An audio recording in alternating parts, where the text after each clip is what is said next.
there you go. And if it does, then I'll be happy with it. Yeah, I hope it does as well, exactly. Okay, moving on slightly then. Samoa have named an all-NRL squad for their test match against England, and Mark has been kind enough to list it for me so we can check out my Samoan pronunciation. Leeson Almau of the St George Illawarra Dragons, John Asiata of the North Queensland Cowboys, Famanu Brown from the Cronulla Sharks, Herman Essa of the Brisbane Broncos, Sam Cassiano of the Canterbury Bulldogs, Tim Laffey from St George, Joey Leilua from Canberra, Isaac Liu from the Roosters, Josh Maguire from Brisbane Broncos, Peter Matautia from the Newcastle Knights, Sione Mata Utia from the Newcastle Knights, Siara Matangi from Parramatta Eels, Anthony Milford from the Brisbane Broncos, David Norfoluma of Wests Tigers, Big Junior Paolo of the Canberra Raiders, Kesa Pritchard of the Parramatta Eels, Siaso Su from the West Tigers, and Antonio Winterstein of the North Queensland Cowboys. So even though I wrote out phonetically how to pronounce Siaso Su, I still wanted to call him Vidal Sassoon.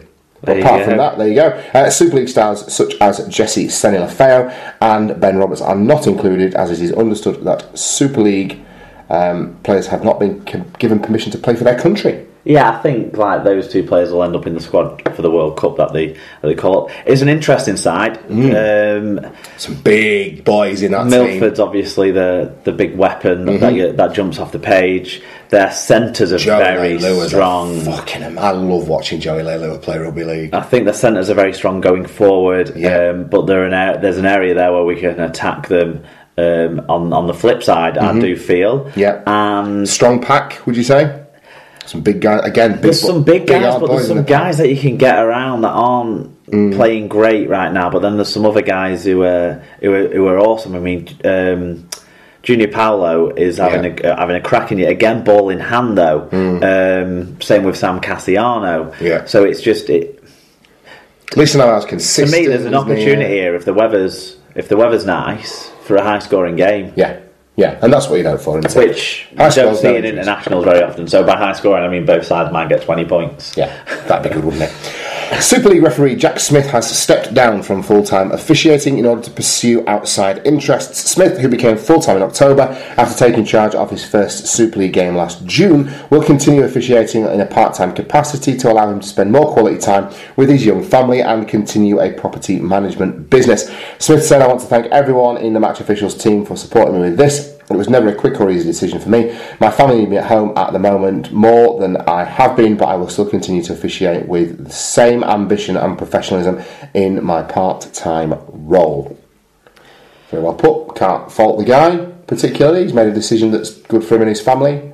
If there's some background to this in terms of why he might have made that decision, I don't know. But you know, he's got a young kid and he's got a young family. If there is, it hasn't come out. I think he doesn't like all this having to nip around doing a couple of games, like one on the line and one in the middle. That he's been having to do. So probably he'll end up having either one touch judge gig in Super League a week or one refereeing gig in the Championship a week, and it'll suit him probably a little bit more for his schedule. There you go. I think we've had a few comments on this, haven't we? We did, yeah. Sean Bruiser got in touch. He said, "Are there any full-time referees left?" I think there's about 3 in there. Well, there's 5 that I can think of. Yes, of course. But I don't know how many of those don't have like secondary roles within the RFL that probably take up more of the time than the refereeing gig does. Because obviously Thaler has a big role, doesn't he? Yeah. Hicks has a big role. Yeah. On the legal side of things as well. So I don't know what other gig, maybe Child or Kendall or Bentham. I think they're working in the canteen, don't they? But we'll see. Yeah, there you go. Dom Hodgson got in touch. The Hodge on Twitter said, "So many negative comments. Read Jack Smith, inverted commas, good riddance. Without the..." That's not him saying that. That's him saying what people were saying. "Without the refs, we don't have a game, and they all have a bad week." Yeah, I couldn't agree more with that. Yeah, there was a lot of people who seemed to just read a headline and think Jack Smith's gone and start being nasty bastards about the fact that he's not had a couple of great performances according to the fans in the last few weeks. But we trotted over those decisions in that Wakefield game to point out that they weren't the horror show that Wakefield fans decided to make them out. And then obviously I didn't see anything of the Salford and Toronto game, but yeah, I do think Jack Smith hasn't progressed since becoming full time. Yeah. I think he was showing a lot of promise before like he signed a full-time gig towards the end of last season, wasn't it? After he'd done a few games. Yeah. So I don't actually know if his development as a referee is going to be hampered by this, because he was doing it. I think he hasn't like moved forward. Do we have maybe he's at his level? Maybe that's where he's at, and that's where he's comfortable. Yeah. And he'll live a very happy life doing, as you said, the odd championship gig. And let's continue to get behind him, like we should get behind all the referees. Absolutely, we do not have a sport without him. I don't want to do the job themselves. Yeah, does my fucking head in. Like, I understand it at the time, in the heat of the moment, watching the game, but then get over it when you sat down and watched it. Or just get over it after it. Or just realise it's, look, as much as we love it, it's a game of rugby league. Yeah. You know, no one's died. We did get some more feedback on this from Paul O'Brien, who himself is an ex-referee. He said they are under so much scrutiny, not just by fans, players and coaches, but also by the refereeing management team. Feel that by making it a full-time job has put far too much pressure on the officials. I think there's merit in that, when we see sort of some of the fallouts that have happened with people feeling like they were bullied or victimised or that sort of stuff within the match officials department, and not as much by the fans and stuff like that. It seems to get carried into their own sort of clubhouse, as it were. It's not acceptable. That's it. And just to crack an off-colour joke about refereeing, for every Jack Smith I can raise you an Ashley Klein. So, you know, it could be worse. Yeah, he was my particular. He was the one I used to like having a good Ashley Klein bash at the time. Right, clown, yeah, there you go. Moving. Thierry Alibert as well. I used to quite like watching Thierry Alibert referee. That was always interesting to see which rule he would apply this week. I loved it when they had the video, when they had the bit where you see what the video ref was up to. Any Thierry Alibert conversation is just enjoyable. Yeah, it was super. Yeah. Salford Red Devils players Jake Bibby, Josh Wood, Lee Mossop and Josh Jones have signed new deals with the Super League club. Youth product Bibby, who is 20, has played 12 games since his debut in 2015, and the winger has agreed a 2-year contract. Josh Wood is 21 and can play at hooker or in the halves, and has also signed a 2-year deal at the AJ Bell. Forward Mossop is 28, will stay for a further 3 years, having signed from Wigan ahead of this season, and is the 9th player to pen a new deal. And forward Jones has signed a new 2-year deal with the Super League side. The 23-year-old joined Salford in January 2016 after a very short spell with rugby union side Exeter Chiefs, where he did not make an appearance. So again, Salford doing business and keeping a settled squad, and it's players who are young as well as established first teamers. This is good business for me. And what Salford have managed to do well around this is they've brought in some splash players too, haven't they? Yeah. To accompany these guys, or when a guy has started stepping up from being a reasonable Super League player to being a bit of a star in their side, they've rewarded them pretty quickly. Yeah.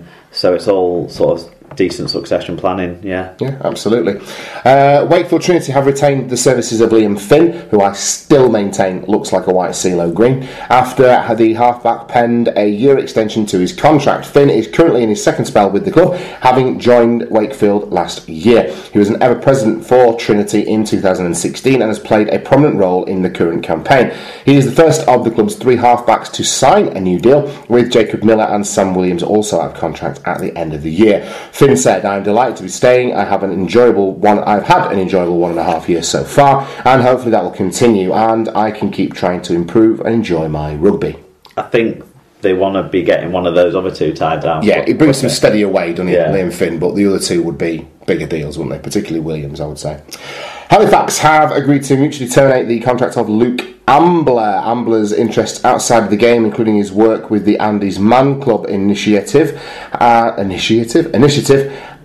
place for men to come together in a safe environment to talk about issues and problems they have faced or are currently facing, means he can no longer devote the time needed to continue in rugby league. So, admirable move by Luke Ambler. Nice to see Fax supporting him in that. Yeah, and they've left the door open if he finds himself with the sort of free time he needs to rededicate himself to rugby to, get back on board. So, congratulate him in having got this, I won't say discovered this vocation, but committed the way he has, obviously under fairly tragic circumstances, to Andy's Man Club, and it's bringing a lot of good, positive stuff to a lot of guys out there. moving forward, so good luck to Luke Ambler. Bradford Bulls have confirmed the signing of trialist James Davies until the end of this season. The prop joined the Bulls prior to the round 9 fixture against Sheffield Eagles after taking time out of the sport following a career in personal training. Yeah, I just don't want to talk about Bradford, isn't it? Casper Tigers will host St Helens in the 6th round of the Challenge Cup. Holders Hull FC entertain the Catalan Dragons, while Warrington Wolves, last year's losing finalists, are at home to local rivals Widnes Vikings. League 1 side Barrow Raiders, the lowest ranked team in the comp, travel to Leeds Rhinos. Championship side Swinton host Wigan, having beaten Huddersfield. And elsewhere, Hull KR travel to Salford Red Devils in a return of the £1 million match, which Salford had won 19 points to 18 to maintain their Super League status last year and relegate Rovers. Second-tier Dewsbury Rams face a local derby against Wakefield Trinity, while Featherstone meet Halifax in the only all-championship tie. The 6th round will be played over the weekend of the 13th and 14th of May. So what stands out for you in that little list, Mark?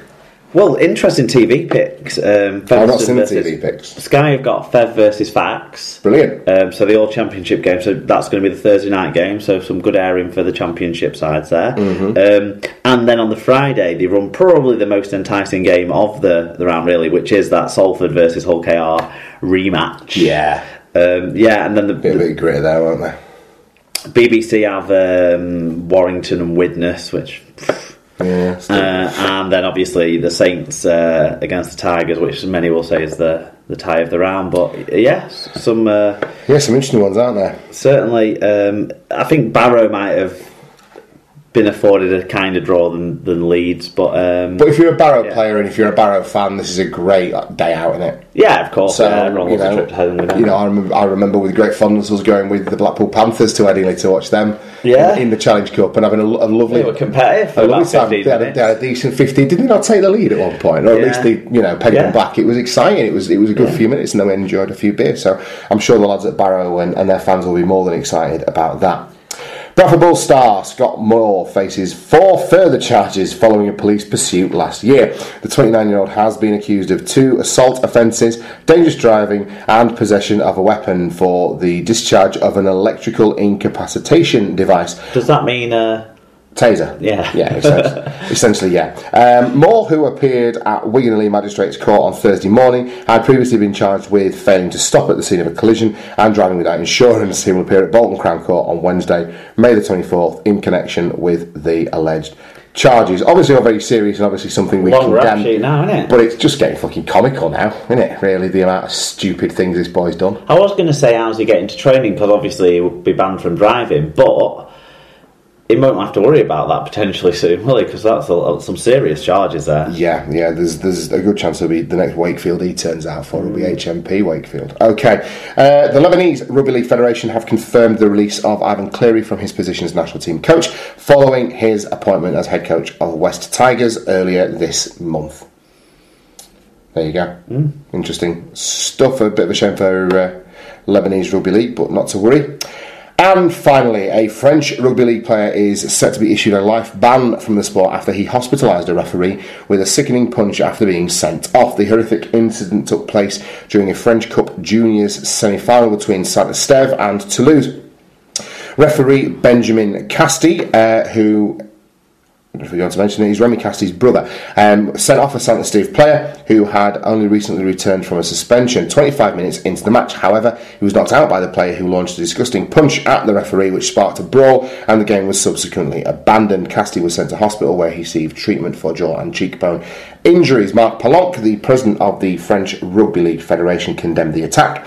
I hope the National Disciplinary Commission, which will meet on Wednesday, will be uncompromising. The president of Saint-Estève is set to resign as a result of the incident, and he revealed that he did not want the player to feature following his previous ill discipline.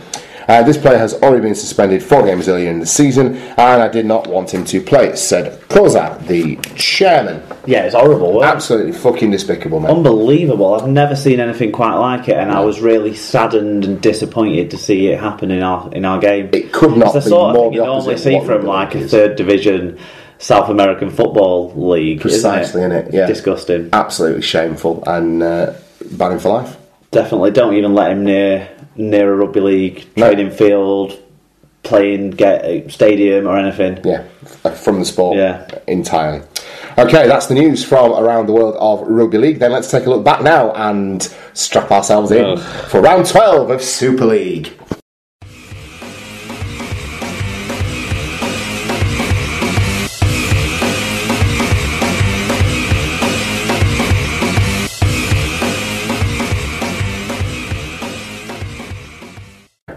Okay, so to round 12